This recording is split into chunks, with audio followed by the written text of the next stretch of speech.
Support for your public radio station comes from our members and from Bond, Schoeneck and King, a multi-practice law firm in Rochester with offices across New York State, serving business, healthcare, and educational institutions.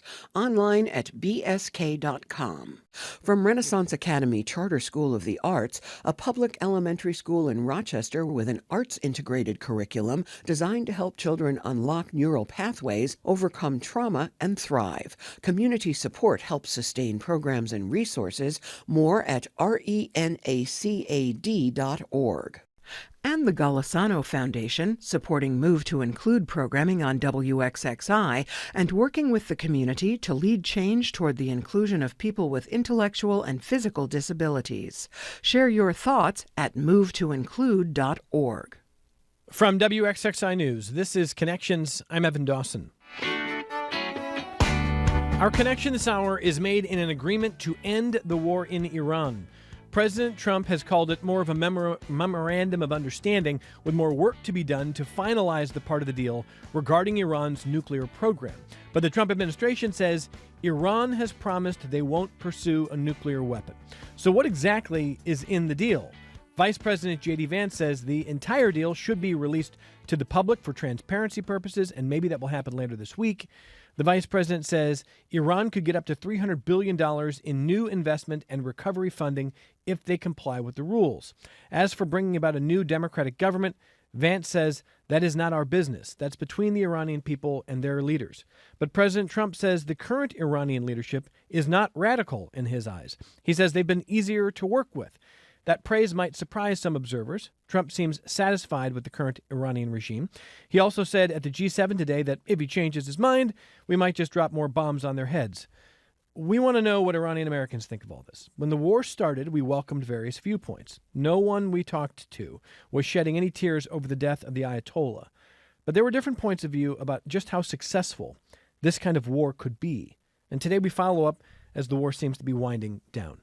Let me welcome our guest. Shahin Monshipour is an Iranian American, former instructor of anthropology and sociology, among other titles. It's nice to have you back here. Thank you for being here. Thank you. Next to Shahin is Pouya Seifzadeh, who is an Iranian American, an associate professor of strategy in the School of Business at SUNY Geneseo, also a local business owner of the Funtastic Adventure Park, Bounce Hopper, Ontario Play and Cafe. Pouya, welcome back. Thank you for being here. Thank you for having me. And welcome across the table to Ghazal Dehghani, who is an Iranian American who's a senior lecturer at RIT. Welcome back to the program. Thank you. So before we hear from the vice president and the president about what we know about this deal, I'm just going to ask all three of you, do you feel like you understand it? Shahin, do you feel like you understand how the deal is constructed right now and what is actually in it? Parts of it are confusing, of course. But if there are a lot of hypotheticals, if those 14 items are what I read, it is we are in a better position than we were a few days ago. But there are a lot of questions and ifs. What do you mean a better position than a few days ago? It's a sigh of relief to know that at least we are, so far today, Wednesday, at a place where we are not under threats of bombardment by United States or Israel, at least in the short time. It's good that the war, that there is a ceasefire in place. People are not being killed or threatened to be killed, and the bombs coming. So in that respect, to put a stop on all that unjust attack on Iranians is good. The fact that many of the items there are very good, but as I said, it's all conditional. There are many hypotheticals. If this stays to be the memorandum, if the one that has leaked is the same one that would stay the way it is until Friday, if the two sides agree and sign it, if they agree and sign it, what part of it would be starting right away? We can't trust what Trump says from day to day. So I have no idea until Friday. I will believe the 150 million going to Iranians when somebody announced which bank account did it get deposited into. I would believe the other things if they happen, not just in talks. Okay. Pouya, do you feel like you understand it? I think it's very difficult to really understand this. Even closer. This is, get it right on your. Yeah, get real close. Yeah. I heard somebody calling this a memorandum of misunderstanding more than a memorandum of understanding, and this is exactly how I understand it. Iranians claim there are very different items that are on the list than what the American side states is on the list. This is not an agreement. This seems to be a framework regarding what is to be discussed, and both sides seem to be putting forward what they expect to be the outcome of the agreement after the negotiation is to start within 60 days. Wouldn't it be easier if they just released it to the public so we could all read it? Yeah, that would be very helpful. And but I was just listening to Canadian Prime Minister's interview this morning, and it seems that it's not a very extensive document. It's a page-and-a-half document, so it's not very well developed, and it's just I don't think it could be taken that seriously if it is released to the public. At this point, I'm not going to put too much weight into this. If they reach an agreement, if there's a ceasefire, well, I don't think a ceasefire is going to make things better for people or worse for people. The government of Iran is already executing people in jail, right? So people who are in prison, people who are in protest, they are already being killed. So things are not going to change for them. If there is any funds that get released, if there are any relief on sanctions from Iranian oil being sold, I don't think that money is going to be trickled down to the economy in a way that's going to benefit the ordinary Iranian. It's going to probably go towards rebuilding the military sites, the military capabilities. So the 60 days, perhaps the only thing that would change would be some noise and some other civilians that might not be killed otherwise, but then in their place, other civilians will be gathered, will be executed. So I'm finding it very difficult to assess this MOU or MOM, however you want to call it. Yeah. Across the table, Ghazal, what do you make of it so far? So as you mentioned and other guests mentioned, this memorandum, which is not a deal yet because no official details have been published yet, appears to put an end to military actions and sanctions against people. To me, it can be positive if it works, if it puts an end to murdering and bombing kids in hospitals, families and civilians in schools, in their homes, while there were no clear goal from the beginning for this war. From other perspective, for U.S. taxpayers, including myself, we don't have to absorb billions of dollars in our daily cost. Hopefully, we don't see skyrocketing oil prices that caused gas and inflation and higher good prices. And generally, I think the sooner Trump administration learned their lesson that military action, at least a fast-paced, kinetic military action, was never a good solution, never helped Iranian people towards more freedom, and never helped other complex problems with Iranian government. I think it's a positive outcome. But I also think, as you know, from as a perspective I have, like as people, we have the right to sit here and ask ourselves, what was the outcome of this war? What were those assumptions that caused this war, and whether or not, to what extent it helped people, how people paid prices for that? So I want to listen to some of what President Trump has said in the last couple of days. And I want to preface that by saying that when this war started and we were talking to Iranian Americans, there was agreement on, a loathing for the regime, but there was some disagreement about whether this war could actually lead to a more democratic solution for the Iranian people, either in the short term or, as Pouya has talked about, perhaps down the road in the long term. And one of the surprising things is hearing the president talk about the current leadership in Iran in such different terms as he did just weeks or a couple of months ago. And maybe that's because he wants the momentum of a deal to go forward. I don't know. But I want to listen to some of what the president said at the G7 about that. We're dealing with people that I think are very rational people. I mean, they were nice to deal with. They were strong people, smart people. I think actually they're smarter than the first and second group. But they're not radicalized, and they're, looking to help their country. The terms he used to describe the current Iranian leadership: rational, nice, not radicalized.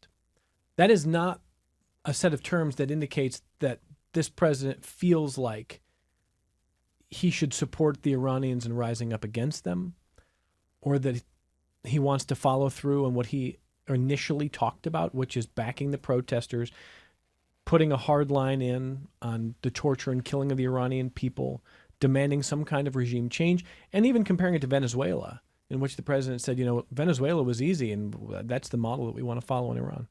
So we'll go around the table here. And Shahin, when you hear the president describe the current leadership as rational, nice, not radicalized, not hard to deal with, what do you make of that? He's trying to change the mind of American people who say anything about that government is negative. You shouldn't talk to them. You should bomb them more.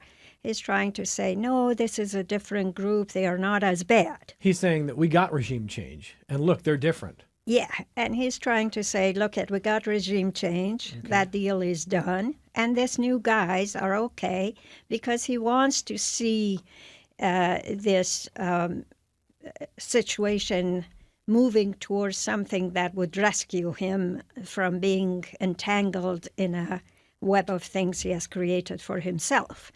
And he is trying to calm down the opposition in the United States.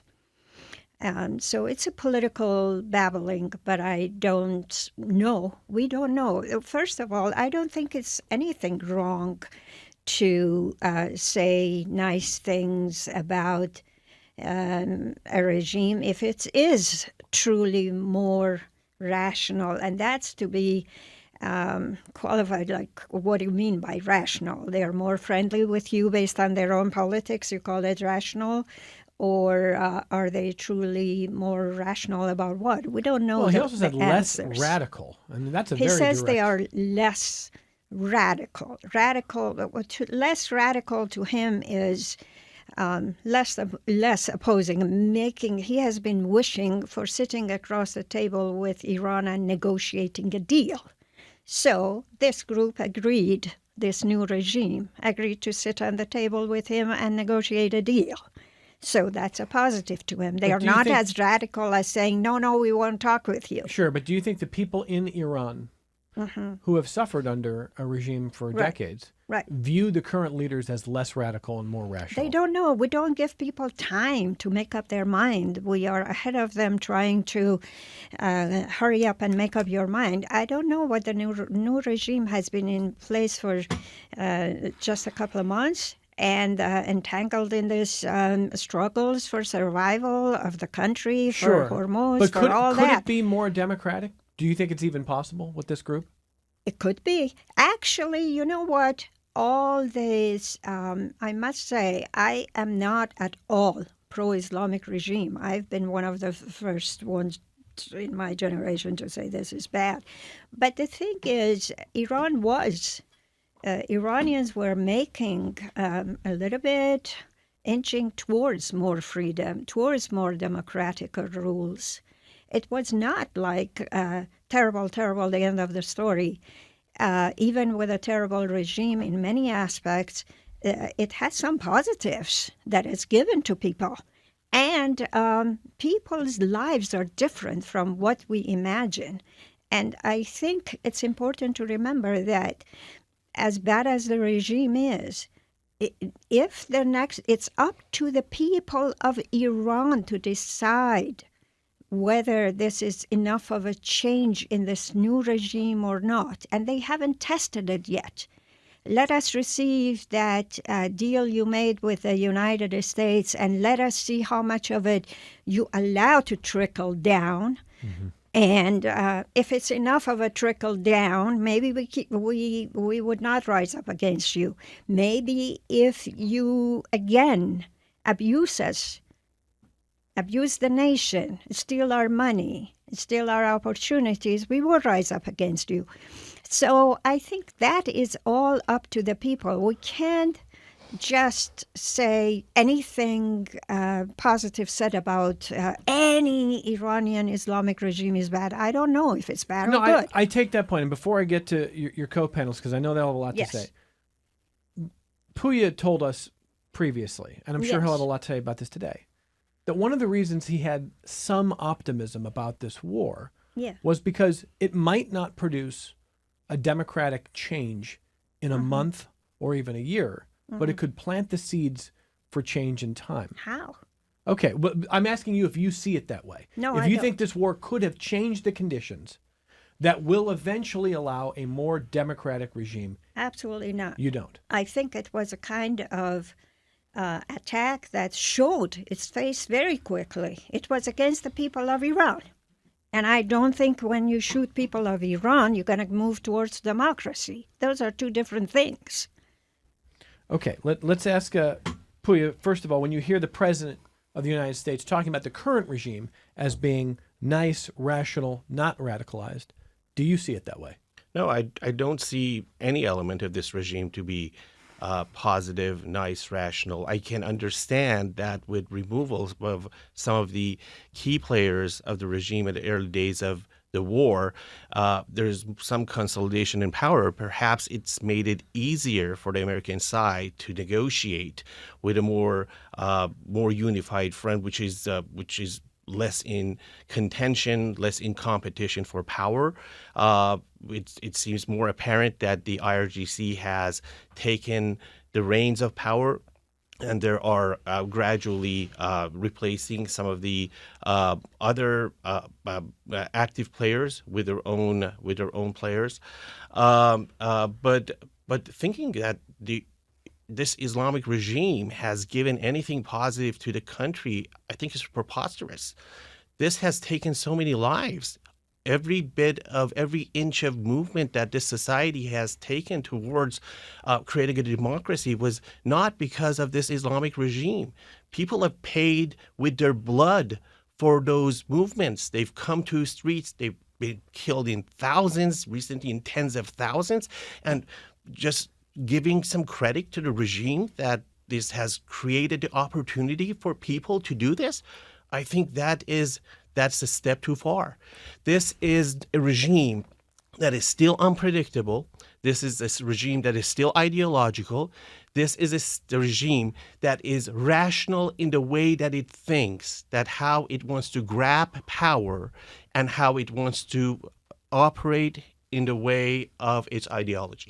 So when you told me that you were at least hopeful that this operation would eventually lead to a democratic possible revolution in Iran, do you still feel that way? Yes, I do. Do you think this war could eventually be proven to have been successful in that way? It could have been, and it still could. I am against any targeting of civilians. And any hitting any civilian targets, refineries, those are not the installations that the United States or Israel should have gone after. Yes, hitting Khamenei, the Revolutionary Guard bases, Basij bases, some of their sort of the key figures that are in charge of sort of making decisions, eliminating those individuals. Obviously, it has put Iran, the Islamic regime, in a weaker position than it is today. Yes, they have attacked their neighbors. They would not attack their neighbors if they were in a position of strength. They have they shut down internet. That is not what a powerful regime does. This is what the regime did because it was in a position of weakness. But the regime did not start massacring people because of the war. That happened a month before war started. So when the Trump administration and J.D. Vance says, look, it is not our business on regime change, if that's between the Iranian people and their leadership, that sounds a little more detached than what the Trump administration was talking about in January, February, into March. Do you disagree with that? No, I actually think that this is a step in the right direction. The United States has no business installing a government in Iran. That should be up to the people. That should be up to the people. But there is no reason that Iranians should not take advantage of an opportunity where the United States has interests that are aligned with the interests of the Iranian people. How do the people take advantage of it? If the United States were to eliminate the top decision makers of IRGC, the top decision makers of the judicial system, the top decision makers, yes, there is a layer of technocrats that will be more reasonable to negotiate and perhaps even to start a transition. Those are those individuals that are part of, not everybody in this country, and it's a country of 92 million people, is ideological. People work, people get promoted. They may not be key decision makers, but they are the technocrats that build the body of that. And they rise, but not to the very top. Let those people float to the top.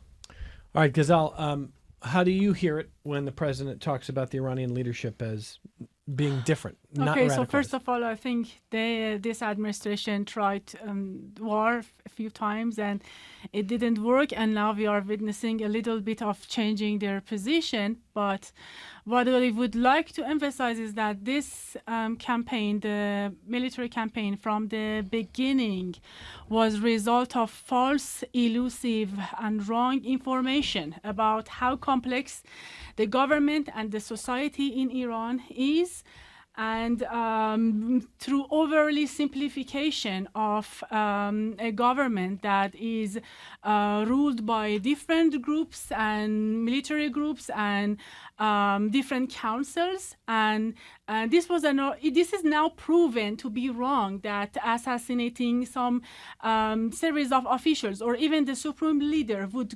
lead to collapse, would lead to regime change. Now we have some facts to actually talk about that and to see whether those assumptions are correct or not. From what we have seen is that during this war, the government found excuses to shut down the internet. The government found better justifications to do executions on top of what they already have been doing. And from what after the internet shutdown was partially back to normal, from what I heard from my family, my relatives, is that they see these days actually those hardliners are more aggressive in the street. They probably have more important roles. The younger generation hardlines are in charge now. Do we know what happens in future? No, we don't know. But I don't think that this actually helps people in Iran, at least from what we are observing now. Okay. So before I grab a phone call from Brian in Spencerport, just briefly around the table, anything you want to add from what you've heard there? Go ahead. I'll ask all three of you if there's nothing, Shahin. Okay. We've established where we are here, and there's, again, some agreement, some disagreement on what this war might have produced. But Brian in Spencerport is asking about another component that we haven't talked about yet. Go ahead, Brian. Thank you. And I think that I don't believe that Trump and his cohorts have any interest whatsoever in the leadership or the people of Iran. Instead, they have an interest in paying back the oil companies. How come no one in the media has talked about Trump demanded $1 billion from the oil companies for his campaign? Well, he's paying them back. And he got so bored with this all, and he didn't understand what the Straits of Hormuz was about. And he has no concept of what this war is about and what the decades-long interests are there. He just wants to pay back his oil companies, and he's done it. Thank you. Brian, thank you. So this morning, this is what the president, I'm reading, this morning he said on the Iran deal, quote, "It is a very strong deal. Nobody knows what it is, but it's very strong." And then he went on to say, "I'll tell you who's really happy is the market." So the first thing the president is kind of pointing to, look how well the market is responding to the news, the president says. Look at the Dow Jones Industrial Average. Look at the price of a barrel of oil. And Brian is saying he suspects, just as we did in Venezuela, that we're lining up oil deals. Are you concerned about that, Shahin? I really can't say anything about that. I think that yes, the oil prices will come down temporarily, maybe. We don't know how long it would last, but I cannot make a prediction on the oil at this point. Okay. Well, if you ask a lot of Iranians in Iran if they care that much about whether Trump is interested in Iran's oil or not, they wouldn't care that much. Already, Iranian government is already selling Iran's oil at around $10 to $25 a barrel below the market price, to China and to some other countries. Probably 90% of it goes to China. So they are already not making what they should as a nation from oil, and that revenue is not being trickled down into the economy. We've been asking for decades, where did those hundreds of billions of dollars, it was about $700 billion that was lost between 2004 and very recently, it was lost in Iran's economy. Now we know where it went. It went into those silos and missile programs and everything that we had no idea where they existed. But my understanding, Pouya, is there's not a deal set up now that demands that the Iranian people benefit, right? Yeah, no, there is none. But the only benefit the Iranians could take out of all of this ordeal, if it concludes at some point, perhaps in the long term, is if there is a regime change. Sure, but I'm saying President Trump and his team did not say to Iran, look, as part of the agreement, you're going to open the Strait of Hormuz, and the money doesn't just go to your pockets. It doesn't just go to your regime. It doesn't just go to your nuclear program. It doesn't just go to your missiles. It goes to your people. And that is the criticism. And he didn't do that. Yes. Here's another quote from President Trump today. The alternative to this deal was a global recession. There are stupid people who want to see a global recession. They are just stupid people. The Strait of Hormuz would never have been reopened. End quote. That's what the president said this morning. But again, he didn't demand conditions for the Iranian people. Fair? Yes. No, absolutely. You're absolutely right about that. And that is part of the reason why I think this deal will never have long-term success. Even if we go through this memorandum or whatever we want to call it, and in 60 days they come back and they sign a deal, and there's going to be peace between Iran's IRGC regime, which is essentially a criminal organization that is running a country, and the U.S. government. This is not going to be sustainable because it's not taking the Iranian people into consideration. A few years. I feel like it just comes back, for you, it comes back to whether this eventually leads to real regime change. Yes. And if it does, maybe this will have been worth it. And if it doesn't, it's a disaster. Yeah, well, that is the fair? ultimate goal. This regime has been draining Iran's resources, has been killing people, has been murdering people that are in prison, has been imprisoning people that have been thinking otherwise, and has caused mass immigration from people into other countries for decades. And it has not been confined to Iranian borders. It has reached far outside Iranian borders because of its ideological nature. Anything you want to add here, Ghazal? About oil prices? Yeah. Well, I don't have any anticipation about that.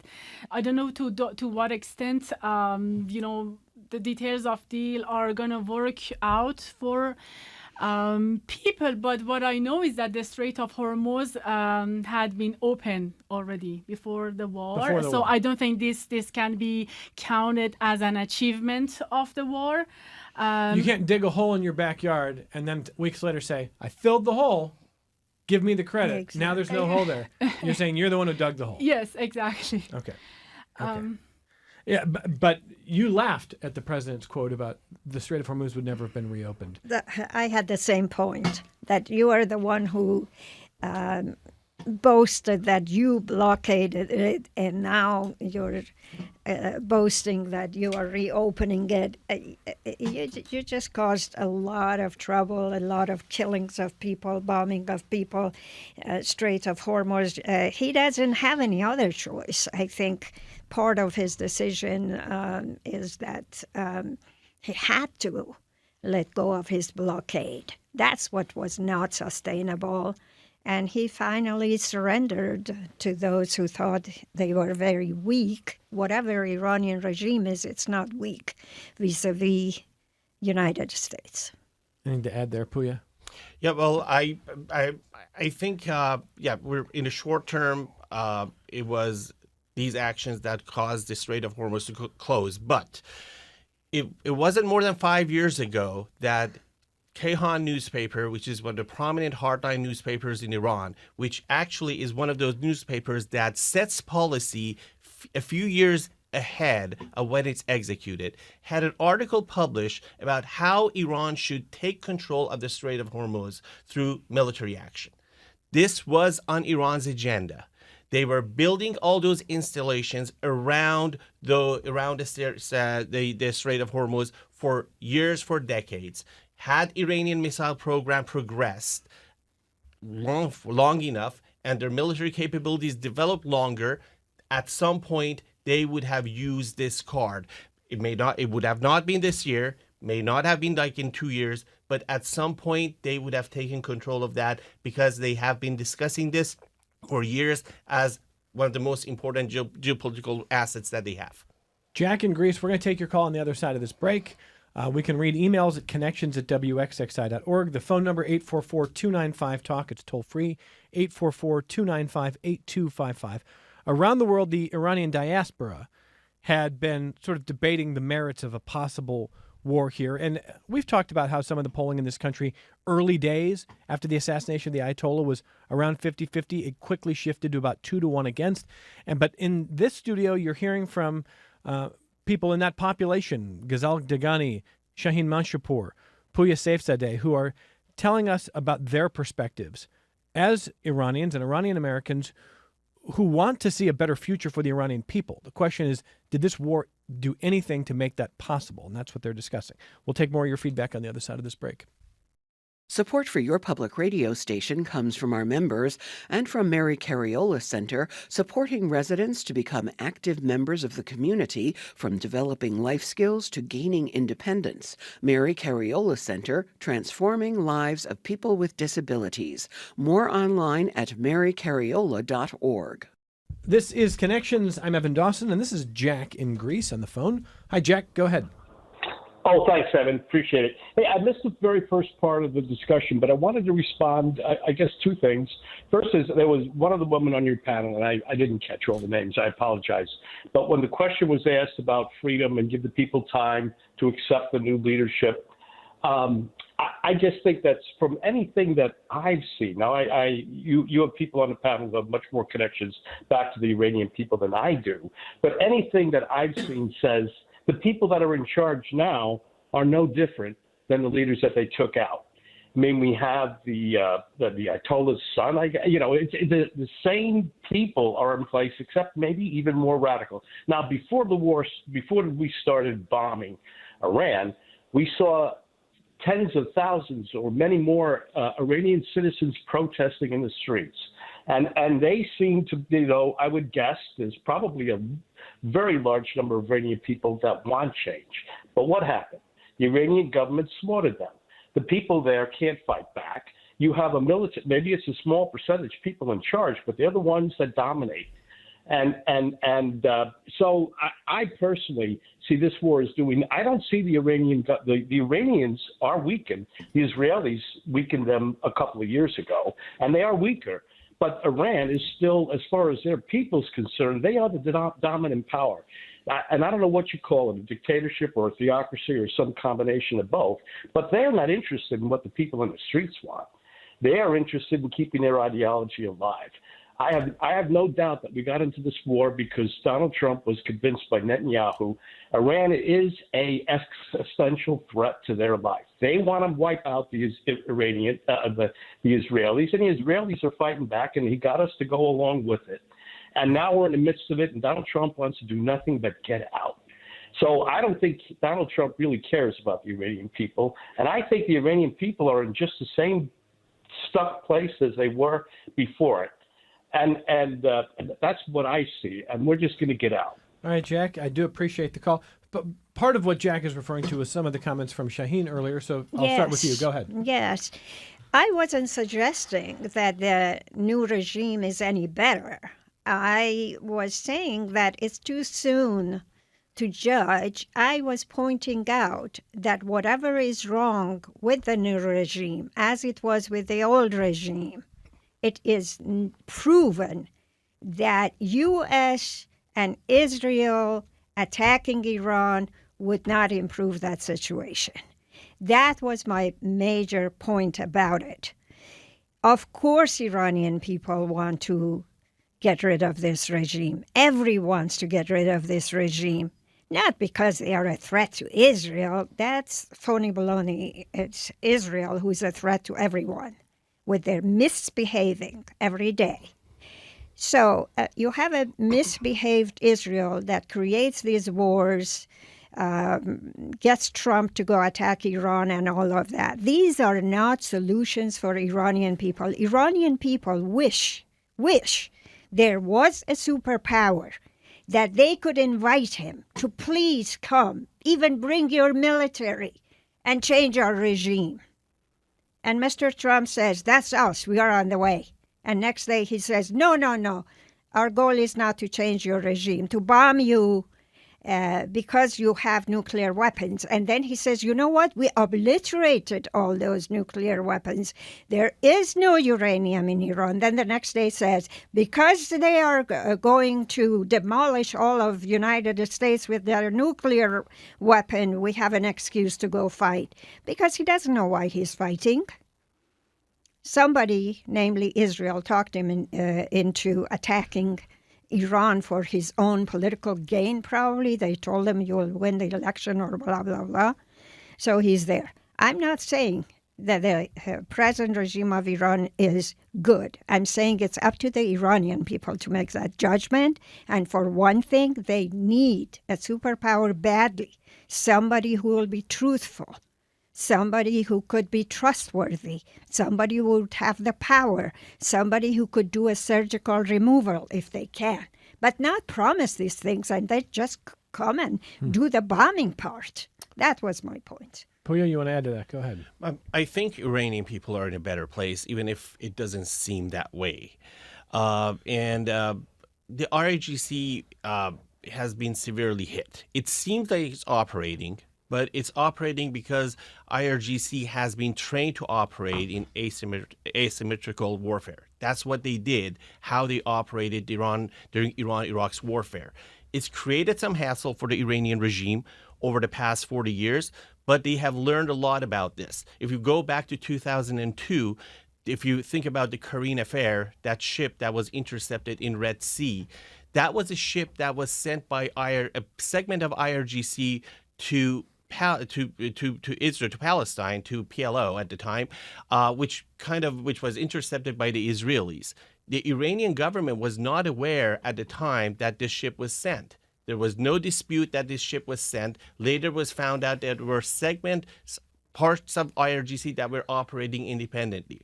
This has been the way that this organization has operated throughout years. Now, the communication between these segments has severely been sort of damaged as a result of this war. Doesn't seem like it right now because we've just been through it for the past couple of months. But long term, it will show. This deal that we're waiting to be signed in 2 years, 2 months, in 60 days, I don't see any way that this deal will reach an agreement, a sensible agreement. The demands that the Americans and the Israelis want, the limitations on missiles, the limitations on the nuclear program, on enrichment, those are things that the Iranian regime will never cede away. And as a result of that, I think the regime is going to be in a much harder position, find itself in a much harder position to survive, and the Iranian people with a much weaker opponent within the next 3-4 years. All right, so just briefly here. When you say, I think Iran is in a better place today, even if it doesn't look like it, it's not because you think the current regime is any different. It's because of what might come next. Because I think this regime is weaker than what it was before the war. When in January, they didn't think twice. Going to the streets, killing 40,000 people in 2 days. They didn't think twice about that. They had practiced this 3 years earlier, 2 years before that. They have practiced this over the years. They practiced this in Syria. They practiced this in all the other places where they sent their militia. They learned how to kill civilians. And then they came and, well, they executed that on the Iranian civilians. They didn't think twice about that. Okay. Ghazal, you want to jump in here? Jack thinks what he sees is an Iranian people not in any better position in an American government that doesn't seem to care about Okay, so this is my point of view. I think at some point President claimed that this is a regime change. Obviously, from what I see, it's not a regime change, but also it has been proven through history from different societies, different countries, that wars, military wars, actually strengthen the hardline military elements of country, and Iran is not an exception. I think governing a faction in Iran learned their lesson from Venezuela, Syria. We haven't seen any single official to step down or flee in spite of some of the claims that have been from the beginning of the war. And I think from the beginning, actually, some of the experts, including CIA director, I'm referring to some of the stories I read through New York Times recently, they warned whether or not this kind of military short-term action would lead to a regime change or would lead to a significant change in the Iran's position. So at this point, we don't really know who they are or whether or not they allow reforms or they allow more freedom for people. But what I think is that in Iran, through civil disobedience, that is an important element, and gradual reforms through the years, this have been worked. I hope, this is my hope, I'm not certain about that with better economic situation, with empowering people of Iran actually get that, because they are hopeless now, get that position again, that they actually think about their future and they find better solutions towards freedom. Across the table, I can see someone shaking your head in disagreement. Well, we had the highest economic sort of returns on oil during Ahmadinejad's presidency. What happened? Did we get more freedoms? Did people get freed from jail? Did we have freer press? Did we have more newspapers? Did we have more political parties? Then we had 2013 and 2015. We had sanction reliefs. In fact, during those 2 years, executions increased. And then in 2016 and 2017, we had another round of sanction relief. Economy improved. GDP growth grew to 7%. 572 executions during the first year. I think around 550 the second year, political prisoners. Now, no, that doesn't bring about change. The aftermath of every round of economic prosperity was that the money trickled down to IRGC. It hasn't been freedom. It hasn't been political openness. If it was the case, how many political parties do we have in China today? Do we have a lot of political parties, or is it a one-party system? No, economic prosperity is not synonymous with political freedom, social freedom. At least in Iran, we have seen this happen over and over again, not decades ago, just in the past decade, right? So I don't agree with that. Okay.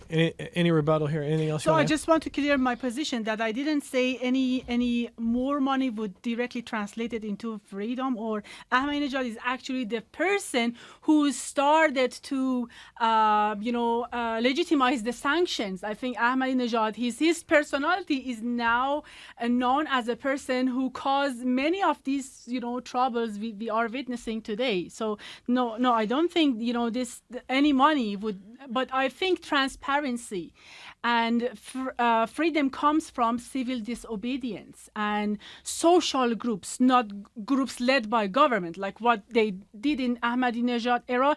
They actually suppressed many social groups, many people in academia. I remember I was a student those days. Many of our professors in academia had to retire, forced to be retired. So that we actually never seen freedom because of the money. But what I say is that freedom comes to our social disobedience, and well, if people are not struggling to find food for their children, yes, they eventually find some more creative ways to empower themselves and to strengthen themselves. Now people are also paying for the prices of these sanctions because they have to think about how they are starving, and they can't find food and drugs for their children. That's also a part of the problem here.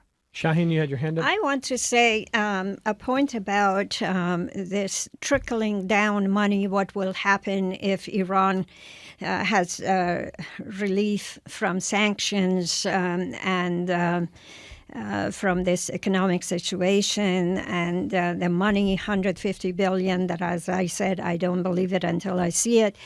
I do think that money will trickle, not distributed evenly. Yes, it will have to trickle down as soon as Iran starts rebuilding even their military compound, their bridges, their hospitals, their homes. It's going to be needing workers, wages are paid. Obviously, it will be trickled. It will be the same thing that Shah did. He grabbed millions, billions of dollars of oil money, and he trickled it down, and he gave breadcrumbs to sections of Tehran to make it look like a modern country, and ignored all the rest. But that's not okay, though, right? It wasn't okay. It's not okay now. But to say that there will be no money spent on Iranians, it's not true. It's not true. There will be some. And that some will do exactly what Ghazal said. People in that situation have proved to be able to have civil movements if Mr. Pahlavi, the Clown Prince, and Trump wouldn't jump in the middle of it and bombard them more. So I don't see any point in, first of all, this U.S. war in Iran. All the world knows now, including him, that was wrong. It was nothing but an aggression in self-interest of his own pockets, not even to Americans. All right, we've got to be brief here. Go ahead, Pouya. This argument is as if we claim that let's build prisons. We're going to have prison guards. We're going to pay prison guards. They're citizens.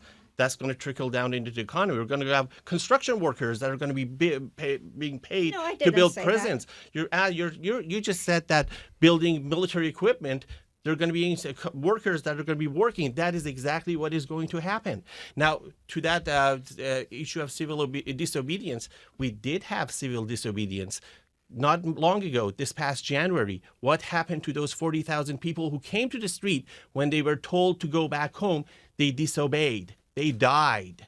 They were killed. They will never come back. What happened to all those other people who got executed, those people who got jailed and imprisoned? No, civil disobedience against a government that does not play by norms of humanity and is willing to turn the gun at any point that you are trying to exercise your basic right of freedom of speech, that does not work. All right, 30 seconds. Go ahead. Okay, I think the civil disobedience was crushed more by the actions of those that I named. It was not crushed just by the Islamic Republic. And let me tell you, Iraqchi and others like that, in top of the Iranian regime right now, they have not been hurt or threatened or anything. We want them in place. U.S. is not going to get rid of another layer of officials who are operating as we speak. They're going to stay live and do damage to Iran with U.S. backing that. I don't think anybody is fool enough to think because you killed Khamenei, let us kill another layer, then we'll be rid of that. No way. You are not rid of all of them. You didn't. You left them safe to negotiate your deal with who you want. All right, Ghazal, you're going to hear the music in 10 seconds, so go fast. Okay, so first of all, we have a successful example of civil obedience. And nowadays, if you go to Iran, you see women are deciding what they wear. They are not forced to wear mandatory. So this is one example. Number two, people have been in a street for 11 days.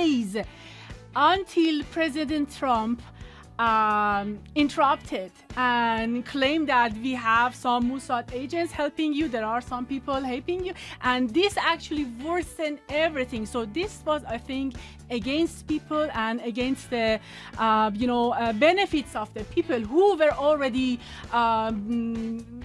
trying hard to change the situation. I wish we had another hour with all of you, because now we're really just getting going. But what you will see for sure is there is a unity and agreement that what needs to happen is something better for the Iranian people. The question is how. Ghazal Dehghani, Pouya Seifzadeh, Shahin Monshipour, thank you for your perspectives. Let's talk again soon. Thank you for the opportunity. Thank you all. Thank you all. More connections coming up. Thank you.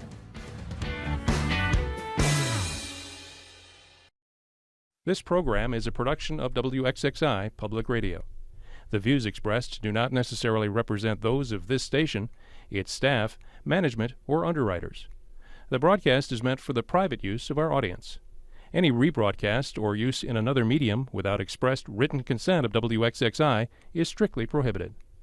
Connections with Evan Dawson is available as a podcast. Just click on the Connections link at WXXInews.org.